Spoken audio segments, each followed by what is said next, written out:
Paano kayo makakatapos? Paano kayo makakapanatiling tapat sa paglilingkod nyo sa Diyos? Iisa lang naman po ang paraan, kapatid.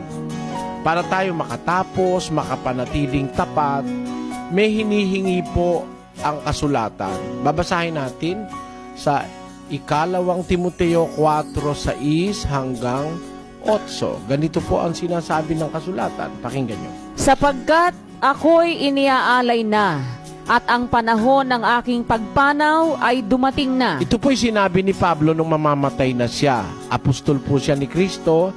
Nung mamamatay siya, sabi niya, ako'y iniaalay na. Ang panahon ng pagpanaw ko dumating na. Anong ginawa niya? Nakipagbaka ako ng mabuting pakikipagbaka.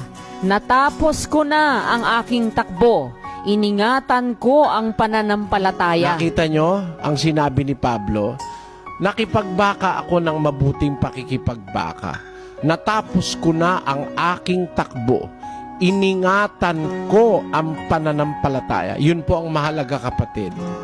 Yung maingatan yung pananampalataya.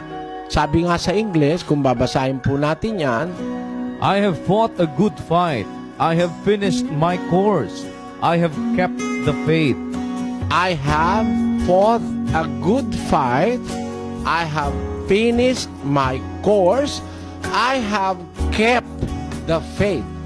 So, ang pinakamahalaga po, kapatid, para matapos mo, maingatan mo pananampalataya. To keep your faith.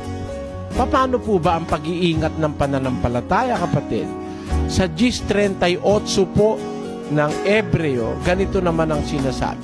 Ngunit ang aking lingkod na matuwid ay mabubuhay sa pananampalataya, at kung siya ay umurong, ay hindi kalulugdan ng aking kaluluwa. Ayan, para po maingatan ng pananampalataya, walang urong-urong dyan, kapatid.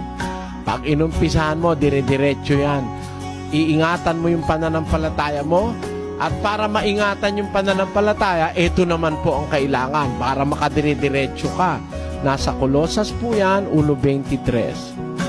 Kung tunay na kayo'y mamamalagi sa pananampalataya, na nababaon at matitibay at di makilos sa pag-asa sa ebanghelyo na inyong narinig. Ayon, sa ebanghelyo po kayo mag-foundation.